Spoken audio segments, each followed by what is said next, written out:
నా పిల్లోడు ఇంజనీరింగ్ చేసి అక్కడికి ఇక్కడికి వెళ్ళాలి పంపాలని ఆలోచన ఉండేవాడిని. ఇప్పుడు అక్కర్లేదు ఇక్కడ. అది కాక సెమీ కండక్టర్ ఇండస్ట్రీ ఒకటి వస్తుంది వైజాగ్ లో, గూగుల్ పక్కనే. మా అబ్బాయి చదివి సెమీ కండక్టరే. సో 2-3 సంవత్సరాల్లో ఆంధ్రోళ్ళకి ఇక్కడే అమెరికా ఉండేవాడు కూడా అవకాశం వస్తే వాళ్ళు వెనక్కి వస్తారు. అవకాశాలు క్రియేట్ చేస్తే ఇండియా బోల్డ్ మంది రావడానికి వెనక్కి ఉన్నారు. అది ఇప్పుడు ఏర్పాటు పడుతుందని భావిస్తున్నాను. ఇది ఆంధ్రాకి శుభదినం. మరి 2-3 సంవత్సరాలు ఎన్ని జరిగితే ఆంధ్ర ఇంకా ఇండియాలోనే తిరుగులేని రాష్ట్రంగా ఉంటుంది. మా ఇన్వెస్టర్లు కూడా మన ఆంధ్రలోని పెట్టుబడులు పెట్టడానికి కూడా లైన్ కడుతున్నారు. ఇవి చూస్తుంటే ఎలా అనిపిస్తుంది?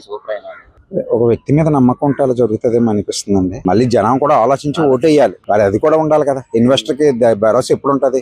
కన్సిస్టెన్సీ ఉంటుంటది. కన్సిస్టెన్సీ అనేది మనలోనే ఉంటది. ముఖ్యంగా అది మిడిల్ క్లాస్ వాళ్ళకి, చదువుకునే వాళ్ళకి తెలుస్తాయి.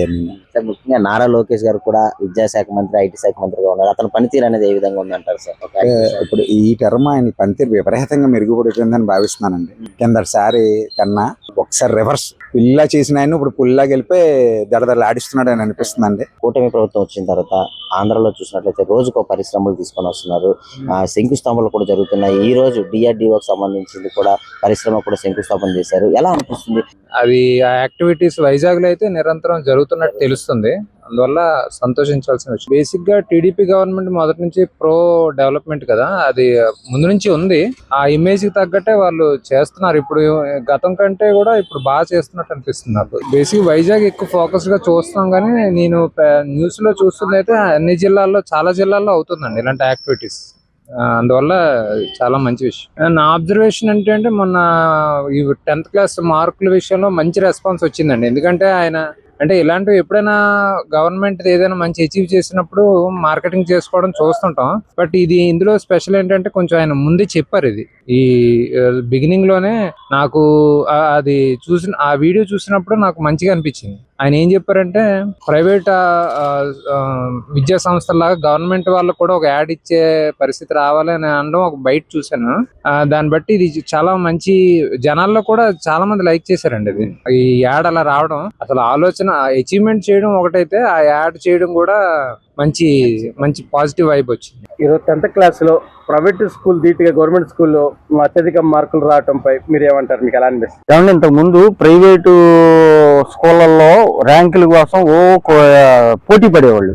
ఈ టర్మ్ ప్రభుత్వ పాఠశాలల్లో మంచి మంచి ర్యాంకులు వస్తున్నాయి విద్యార్థులకు కానీ విద్యార్థులకు కానీ. ఇది అంటే ఏంటంటే ప్రభుత్వ పాఠశాల పనితీరు మెరుగుపడిందని అనుకోవాలి మనం. దాన్ని కొంతమంది వైసీపీ వాళ్ళు ప్రభుత్వ ధనం వృధా చేస్తున్నారు, యాడ్ల రూపంలో అది ఇదని మాట్లాడుతున్నారు. దాని మీద మీరేమంటారు? ఏమంటే ప్రభుత్వ పాఠశాలలో చదువుకున్న విద్యార్థులు అంటే లేనోళ్ళే అర్థం.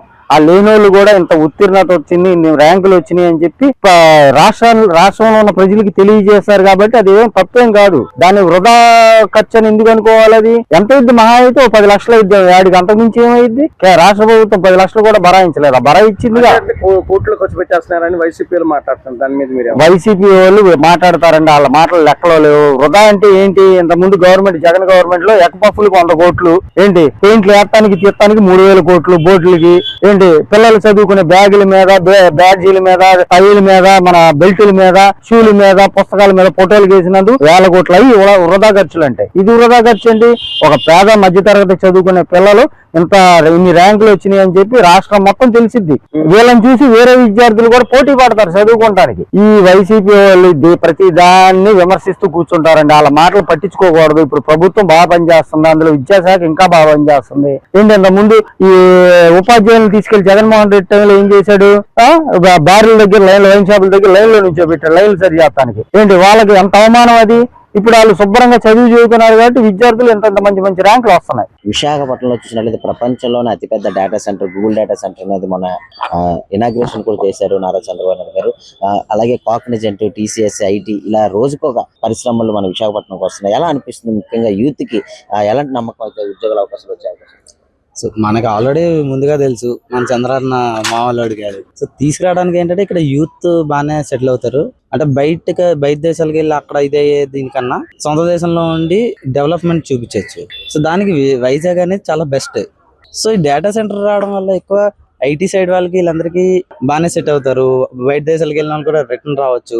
సో డెఫినెట్ గా చెప్పిన లాస్ట్ 5 ఏళ్ళు మనం చూసిన దానికన్నా ఈ 5 ఏళ్ళు చాలా గొప్పగా ఉంది. ఎందుకంటే అవకాశాలు చాలా రెట్లు పెరుగుతున్నాయి. ఇంతకు ముందు అంటే అవకాశం కోసం మనం బయటికి వెళ్ళేవాళ్ళం. ఇక్కడ అవకాశాలు వచ్చి మనం ప్రూవ్ చేసుకోవాల్సి వస్తుంది. సో ఒక స్టెప్ వాళ్ళు ముందుకు వచ్చినప్పుడు 10 స్టెప్లు మనం ముందుకెళ్లే ఛాన్స్ మనకి ఇస్తున్నారు. సో దీనివల్ల డెఫినెట్ గా యూత్ కాదు, అన్ని దీంట్లో కూడా చాలా మందికి చాలా రకాలుగా ఉద్యోగాలు వస్తాయి. మెయిన్ గా యూత్ బయటకు వెళ్లకుండా ఉంటారు, మంచిగా జాబ్లు వస్తున్నాయి, అన్ని పర్ఫెక్ట్. ముఖ్యంగా నారా లోకేష్ విషయంలోకి వస్తే ఐటీ మినిస్టర్ గా ఎడ్యుకేషన్ మినిస్టర్ గా ఉన్నారు. ఎలా అనిపిస్తుంది అతను రోజుకో పరిశ్రమలు తీసుకుని వస్తున్నారు? ఎలా అనిపిస్తుంది? సో తండ్రికి తగ్గ తనేడు.